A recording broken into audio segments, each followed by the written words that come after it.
ஆரோக்கியமாதாவே என் ஆண்டவரின் தாயே,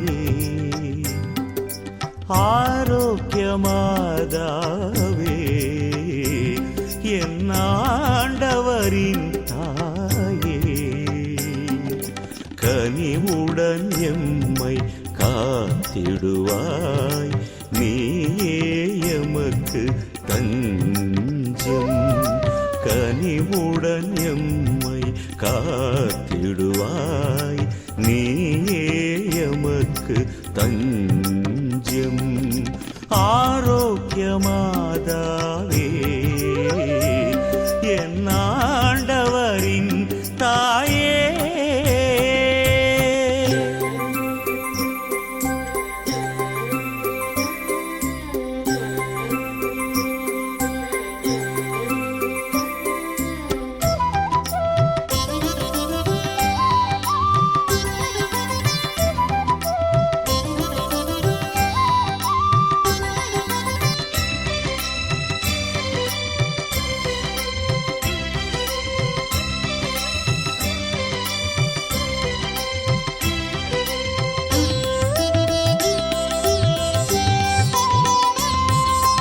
அருள்நிறை மரியே வாழ்க, ஆண்டவர் உம்முடனே, மனுகுல தாயே வாழ்க, பெண்களில் சிறந்தவள் நீயே, அருள்நிறை மரியே வாழ்க, ஆண்டவர் உம்முடனே, மனுகுல தாயே வாழ்க, பெண்களில் சிறந்தவள் நீயே, ஓயாமல் பாடிடுவேன்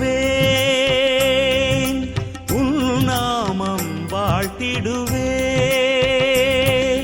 நிரிசரி நீ பசனிசபா சக சக பக பனி பனிரிகசா, நீ செய்த நன்மைகளை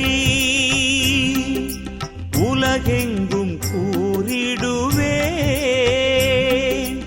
உம் அன்பை என்றும் மறவோம் தாயே, உம் அன்பை என்றும் மறவோம் தாயே.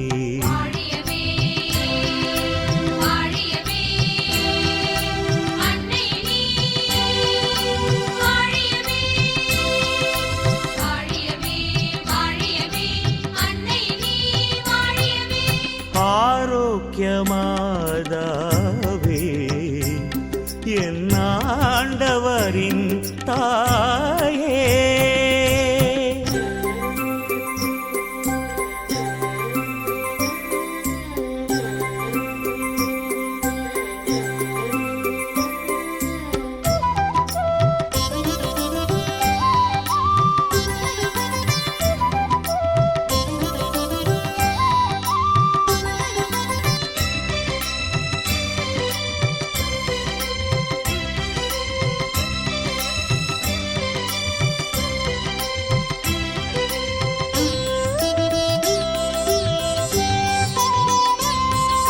வாழ்வில் வந்திடும் துயரங்கள் உந்தன் தயவால் மறைந்துவிடும், ஆண்டவர் இயேசுவின் பாதையிலே நாளும் நடந்திட துணை செய்யும், வாழ்வில் வந்திடும் துயரங்கள் உந்தன் தயவால் மறைந்துவிடும், ஆண்டவர் இயேசுவின் பாதையிலே நாளும் நடந்திட துணை செய்யும், அலைமோதும் உலகினிலே ஆறுதல் தேடி வந்தோம், நிரிசரி நீ பசனிசபா சக சக பக பனி பனிரிரிகசா அடைக்கலம் தருபவளே நீயே எமக்கு சொந்தம் உந்தயவை என்றும் மறவோம் தாயே உந்தயவை என்றும் மறவோம் தாயே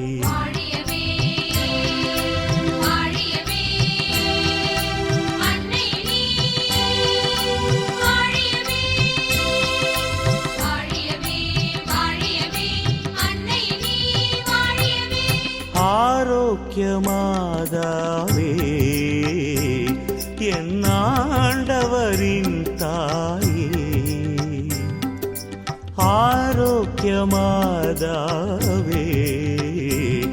என் ஆண்டவரின் தாயே கனிவுடன் எம்மை காத்திடுவாய் நீயே எமக்கு தஞ்சம் கனிவுடன் எம்மை காத்திடுவாய் நீயே எமக்கு தஞ்சம் ஆரோக்கியமாதாவே என் ஆண்டவரின் தாயே.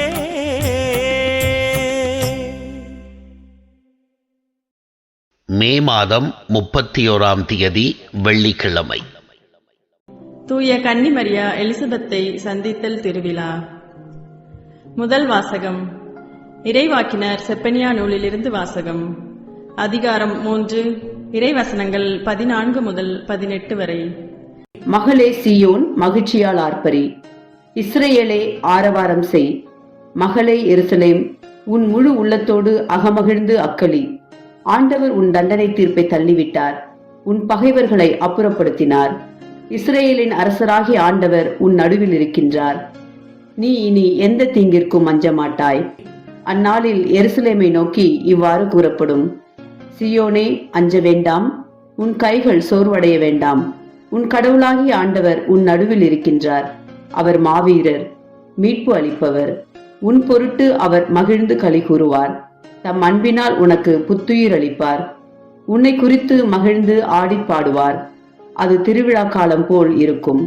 உனது துன்பத்தை அகற்றிவிட்டேன், ஆகவே இனி நீ இழிவடைய மாட்டாய். ஆண்டவரின் அருள்வாக்கு. இறைவா உமக்கு நன்றி. நற்செய்தி வாசகம். என் ஆண்டவரின் தாய் என்னிடம் வர நான் யார்? லூக்கா எழுதிய தூய நற்செய்தியிலிருந்து வாசகம். அதிகாரம் 1 வசனங்கள் 39 56 வரை. அக்காலத்தில் மரியா புறப்பட்டு யூதேய மலை நாட்டில் உள்ள ஒரு ஊருக்கு விரைந்து சென்றார். அவர் செக்கரியாவின் வீட்டை அடைந்து எலிசபெத்தை வாழ்த்தினார். மரியாவின் வாழ்த்தை எலிசபெத்து கேட்டபொழுது அவர் வயிற்றில் இருந்த குழந்தை மகிழ்ச்சியால் துள்ளிற்று. எலிசபெத்து தூய ஆவியால் முற்றிலும் ஆட்கொள்ளப்பட்டார். அப்போது அவர் உரத்த குரலில், பெண்களுக்குள் நீர் ஆசீர் பெற்றவர், உம் வயிற்றில் வளரும் குழந்தையும் ஆசி பெற்றதே. என் ஆண்டவரின் தாய் என்னிடம் வர நான் யார்? உம் வாழ்த்துரை என் காதில் விழுந்ததும் என் வயிற்றில் உள்ள குழந்தை பேரு வகையால் துள்ளிற்று. ஆண்டவர் உமக்குச் சொன்னவை நிறைவேறும் என்று நம்பிய நீர் பேறு பெற்றவர் என்றார். அதை கேட்ட மரியா பின்வருமாறு கூறினார்: ஆண்டவரை எனது உள்ளம் போற்றி பெருமைப்படுத்துகின்றது. என் மீட்பராம் கடவுளை நினைத்து எனது மனம் பேருவகை கொள்ளுகின்றது. ஏனெனில் அவர் தம் அடிமையின் தாழ்நிலையை கண்ணோக்கினார். இது முதல் எல்லா தலைமுறையினரும் என்னை பேறு பெற்றவர் என்பர். ஏனெனில் வல்லவராம் கடவுள் எனக்கு அரும்பெரும் செயல்கள் செய்துள்ளார். தூயவர் என்பதே அவரது பெயர். அவருக்கு அஞ்சி நடப்போருக்கு தலைமுறை தலைமுறையாய் அவர் இரக்கம் காட்டி வருகிறார். அவர் தம் தோள் வலிமையை காட்டியுள்ளார். உள்ளத்தில் செருக்குடன் சிந்திப்போரை சிதறடித்து வருகிறார். வலியோரை அரியணையில் நின்று தூக்கி எறிந்துள்ளார். தாழ்நிலையில் இருப்போரை உயர்த்துகிறார். பசித்தோரை நலன்களால் நிரப்பியுள்ளார். செல்வரை வெறுங்கையராய் அனுப்பிவிடுவார். மூதாதையருக்கு உரைத்தபடியே அவர் தம் ஆபிரகாமையும் அவர் தம் வழிமரபினரையும் என்றென்றும் இரக்கத்தோடு நினைவு கொண்டுள்ளார். தம் ஊழியராகிய இஸ்ரேலருக்கு துணையாய் இருந்து வருகிறார். மரியா ஏறக்குறைய 3 மாதம் எலிசபெத்தோடு தங்கியிருந்த பின்பு தம் வீடு திரும்பினார். இது கிறிஸ்துவின் நற்செய்தி. கிறிஸ்துவே உமக்கு புகழ்.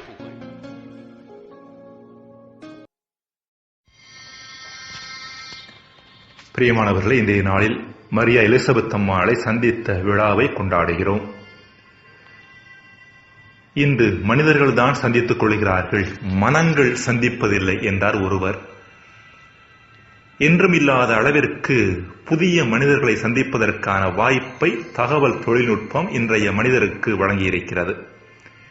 இமெயில், அலைபேசி, முகநூல், வாட்ஸ்அப் என்று இன்றைய தொழில்நுட்பம் மனிதருக்கு எத்தனையோ தொடர்பு சாதன வடிவங்களை கொடுத்திருக்கிறது.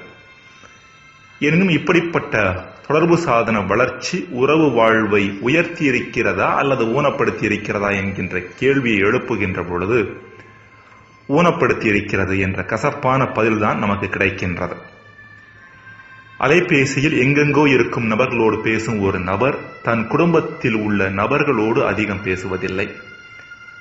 தொலைத்தொடர்பு சாதனங்கள் வழியாக உலகின் எந்த மூலையில் எந்த பிரச்சனை நடக்கிறது என்பதை தெரிந்து கொள்ளும் மனிதருக்கு தன் உடன் வாழும் மனைவி, மகன், மகள், கணவர் ஆகியோர் சந்திக்கும் பிரச்சனைகள் தெரிவதில்லை.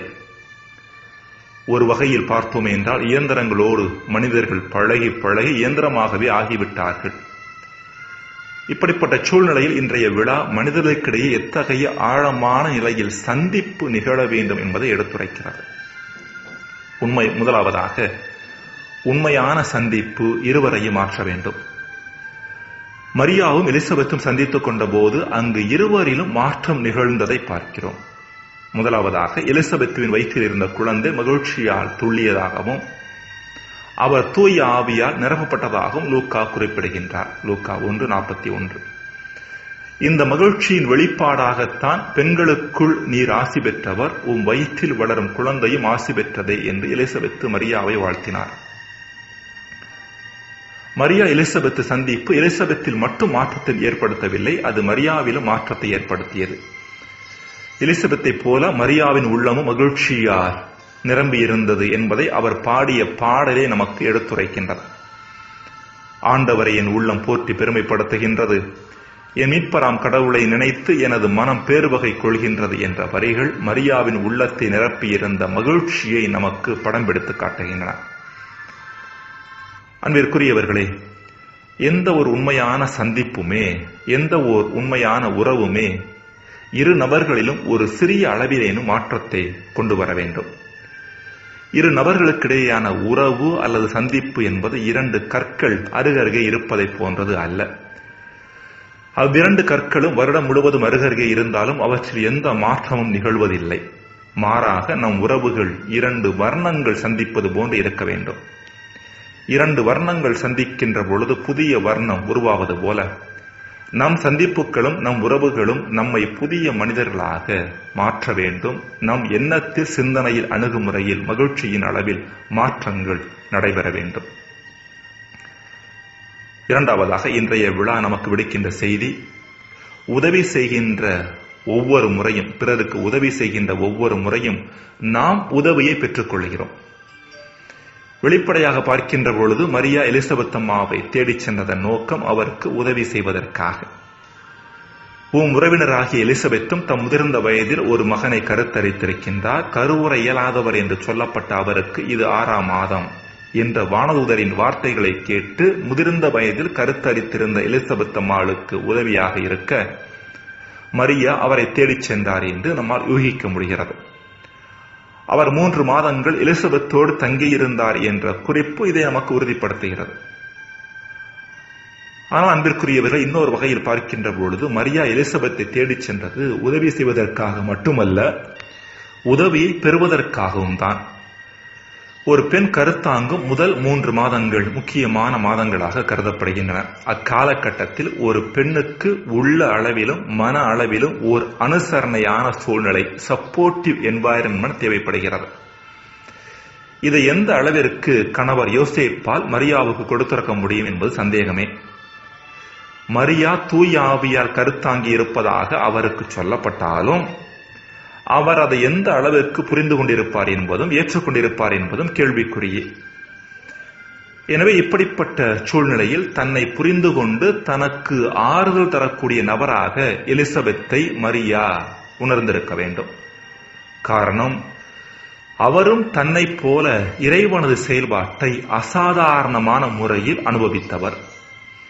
அவரது வாழ்வில் குறுக்கிட்ட அதே இறைவன் தான் தன் வாழ்விலும் குறுக்கிட்டார் என்று எடுத்துரைக்கும் போது நிச்சயம் எலிசபெத்தால் தன்னை புரிந்து கொள்ள முடியும் என்பதை மரியா அறிந்திருந்தார், உணர்ந்திருந்தார்.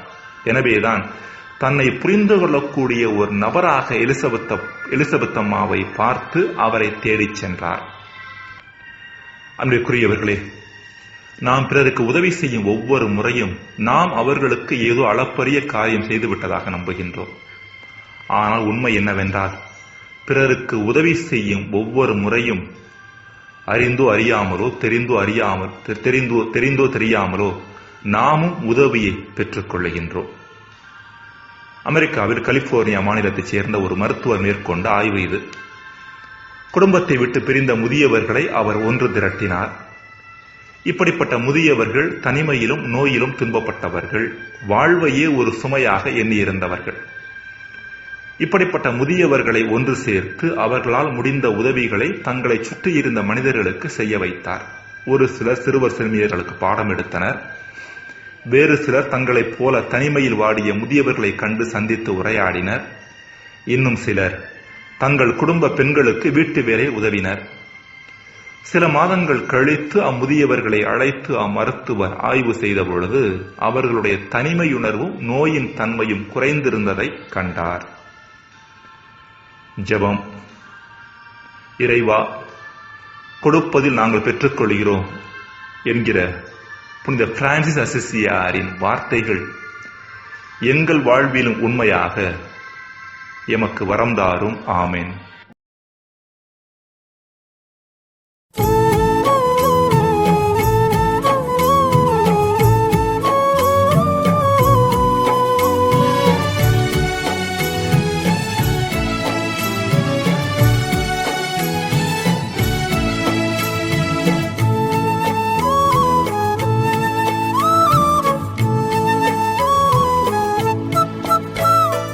வாழ்க வாழ்க மூவொரு தெய்வம் வாழ்த்தும் தாயே மரியே என்றென்றும் வாழ்கவே.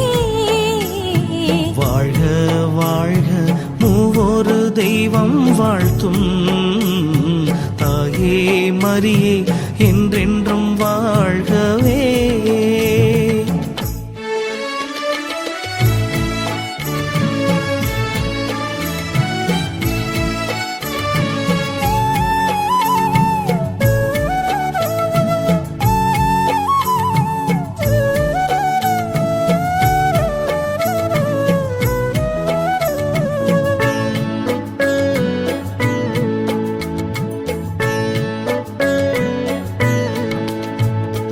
பெயர் சொல்லி அழைக்கும் தந்தை அருள்மிக பெற்றவர் என்றார். பெயர் சொல்லி அழைக்கும் தந்தை அருள்மிக பெற்றவர் என்றார். என் புகழ்ச்சி எனக்கென்றவர் வாழ்க என போற்றினார். என் புகழ்ச்சி எனக்கென்றவர் வாழ்க என போற்றினார். வாழ்க வாழ்க மூவொரு தெய்வம் வாழ்த்தும் தாயே மரியே என்றென்றும் வாழ்கவே.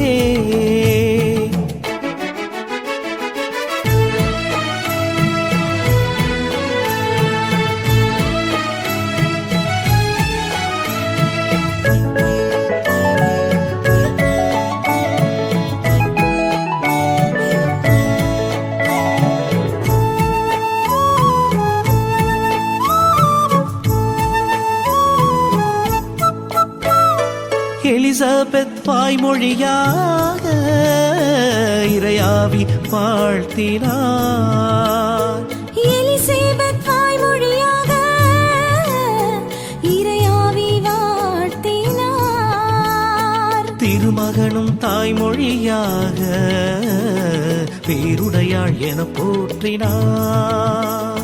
திருமகனும் தாய்மொழியாக பேருடையாள் என போற்றினார். வாழ்க வாழ்க மூவொரு தெய்வம் வாழ்த்தும் தாயே மரியே என்